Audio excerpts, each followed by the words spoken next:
7 years into the future, you've become an adult. Ganondorf reigns over Hyrule with a fist of darkness. To dispel him, you'll need the power of the 7 sages. The first one you need to go after resides in the Forest Temple. This dungeon is beloved by many, and I'm no different.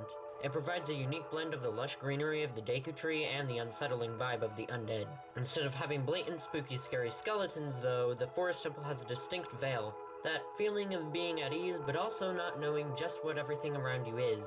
The music adds to this aura nicely, with sounds moving close and away, desynced with the calming bass. This is also the first time you encounter the skeletal warriors Stalfos. Defeating a couple of these in one battle will grant you a small key, but in another it will yield the bow. This is a staple of the Zelda series and gaming in general, and it's no less useful here.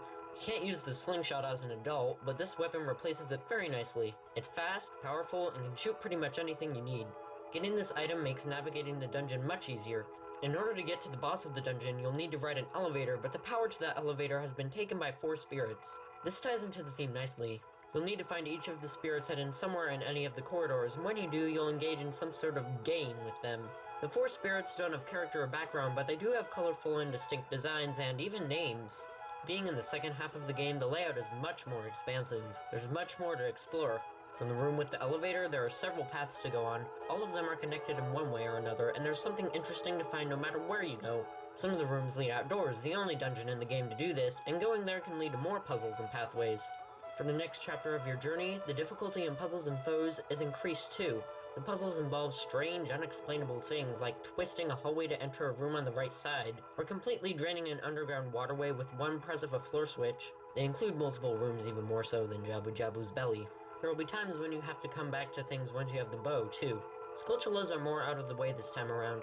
The enemies, both of the natural and supernatural, are more detrimental, with the dreaded Wallmasters infuriatingly taking you back to a previous room, or the aforementioned Stalfos, fearsome opponents. The most fearsome of all is the awesome Phantom Ganon, an illusion created by the real Ganon. In the first phase, you'll have to watch for multiple paintings and react quickly to which one it will come out of, with decoys appearing later, while the second phase is a classic tennis match. After dispelling the Phantom, you find out the sage was your childhood friend Saria, and after a sentimental reunion with her, you get your first medallion. Between the combination of vegetation and spirits, the general sense of intrigue, the serpentine layout, and the strong introduction to adult dungeons, I'd be willing to call the Forest Temple my personal favorite dungeon in the whole game. Your next destination, the Fire Temple, lies in Death Mountain. For a while I really hated this dungeon, but after replaying it, not so much. The thematic elements aren't nearly as compelling as the Forest Temple, but the dungeon's still way more interesting than the other dungeon in this part of Hyrule. If the name didn't make it clear, this place has a strong connection to fire. It combines magma from the volcano with man-made stone structures that spew flames, as well as floors made of volcanic rock with stone walls and floors. The stone set pieces often have intricate designs sculpted on them, and have a yellowish-gray tint. This, combined with red lava and fire and gray and black rock, makes for a very pleasing aesthetic to the dungeon. The music is good even without the notoriously removed chanting. Compared to the previous 2 dungeons, the Fire Temple is pretty linear. The puzzles are also a lot more controlled. A lot of the challenges here are platforming based, as well as based with dealing with enemies. The Skulltulas continue to be remote though. One of them's hidden behind a time block, another behind a bombable wall, and 2 of them require going on a separate path accessible with Pierre. This dungeon has fire keys, fire slugs, fire bars, firewalls. Can you tell that this dungeon has fire? I will admit the constant usage of this theme can get a little obnoxious. One room with fiery barriers that only come up if you move very close to them is extremely aggravating, since you'll end up running into them without having time to react, and there's a timed switch to make the fire go down where you need to go. One creature related to fire though, the Flare Dancer, is pretty neat. It appears elegant at first, performing a ballet of flames, but if you use your hookshot, it turns out it's just a little black blob. The first encounter with it lets you pick up the Megaton Hammer. This item is unfortunately little more than a glorified key, but at least swinging it around is friggin' awesome. Volvagia is another creature of fire that's cool. Its design is great, being a long snake with sharp claws and a fiery jaw. It's held all the innocent Gorons captive, and it's your job to stop it in a great boss battle. You'll have to play whack-a-mole with it, and after hitting it, Volvagia will fly around and make tons of rock fall down, which can be tricky to avoid, unless they're cheap and just tied on the side. When it's been slain, you find the next sage, Darunia, and though he doesn't do a glorious Goron dance, he does consider you to be one of his brothers. Contrary to what I previously thought, I find the Fire Temple to be a decent dungeon. Hidden within the partially drained Lake Hylia is the infamous Water Temple. Before anything else, it's important to point out that the Water Temple will be a much better experience in the 3DS version. You can equip and equip the iron boots with one button instead of having to go into the menu each time, and markings have been placed on doors to key rooms to navigate the temple. That said, I feel that the Water Temple is not as bad of a dungeon as many will claim it to be, even on the N64. For one, the atmosphere is great. It feels very mystical, which goes well with a dungeon laid out like a maze. The walls are a grayish blue that blends well with the water all around. Constant hypnotic noise with lulling instruments blends in well. The recurring dragon motif is cool too. The Water Temple is the most non-linear out of all of the dungeons. There's tons of branching paths from one large chamber. You'll have to change the water level to access some rooms. There's secrets at the end of each path, like a small key needed to progress, or a skulltula. Some rooms you won't be able to get to until later in the dungeon. Lots of people accuse the Water Temple of being too convoluted and confusing, and bad for having to find keys in unknown locations. I, for one, love exploring a sprawling dungeon. Zelda is about exploration, after all. Just keep searching and you'll find what you'll need eventually. People criticize the dungeon for other things too, like the iron boots that are only an issue in the N64 version. I won't deny that there are some annoying things that add up in the Water Temple. Having to go through a room every time you need to change the water level for something is a pain, and this could have been simplified.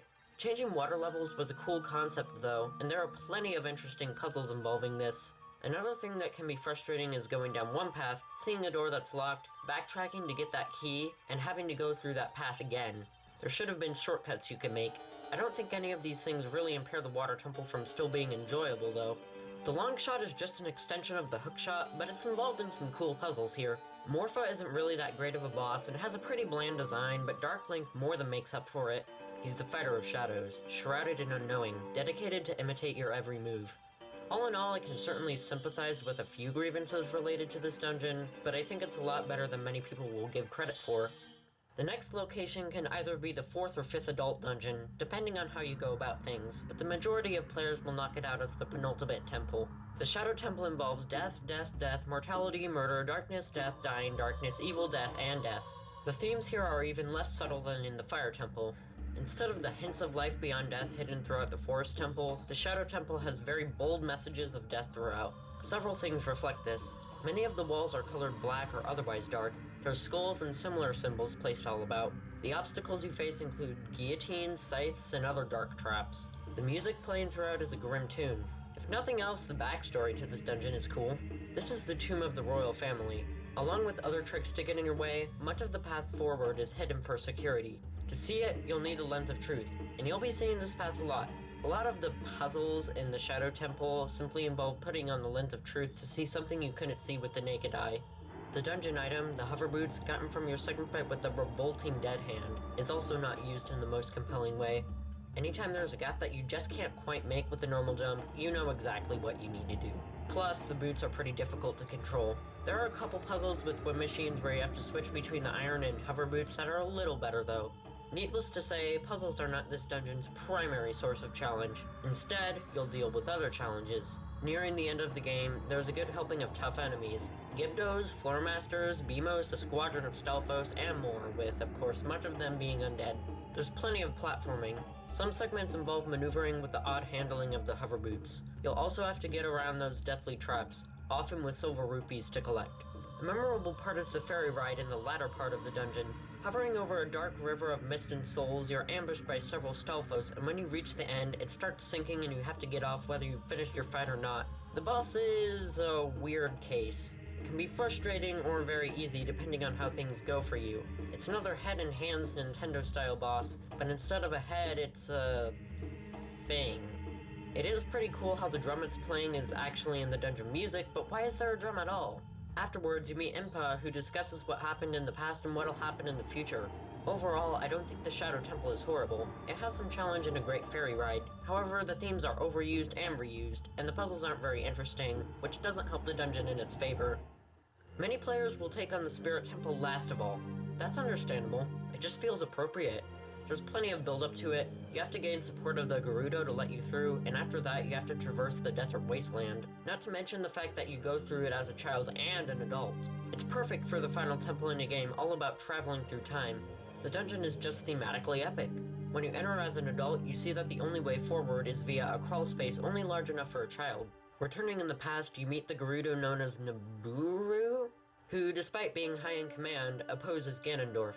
She passive-aggressively asks you to get her the silver gauntlets, which won't fit on a kid, so she can go deep into the temple, stealing the Gerudo treasure and screwing with their plans. The challenges you face in the chambers of the Spirit Temple as a child are as difficult as the ones you face as an adult.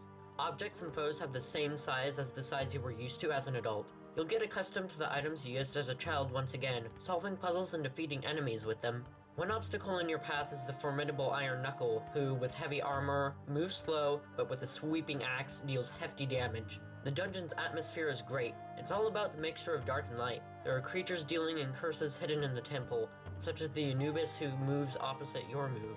There's also the huge statue of the Serpentine Woman. By bringing light into the temple, you can crumble it and make the way forward. The temple is dark, but you can bring light in. It's much better than the total darkness of the Shadow Temple. The music complements the dungeon very well too. When you get the gauntlets, you see that Nabooru has been captured by 2 witches. You now have to travel back to the future to utilize the gauntlets on your own to save her. Along your journeys as an adult, you'll pick up the Mirror Shield. You'll have to find the best ways to direct light using this. It's great as the final shield of the game. At the end of the temple, you meet up with the 2 witches who took Nabooru.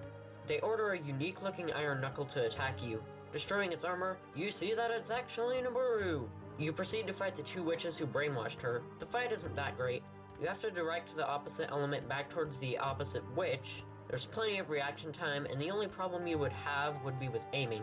In the second phase, they merge, and you have to build up one element and direct it at them, which also isn't too difficult. Their characters, however, are great and very entertaining. You meet up with Nabooru once again afterwards, who now respects you and thanks you for what you did. The Spirit Temple is a dungeon praised by many, and I also think it's great. Its climactic elements make it work very well as a final dungeon.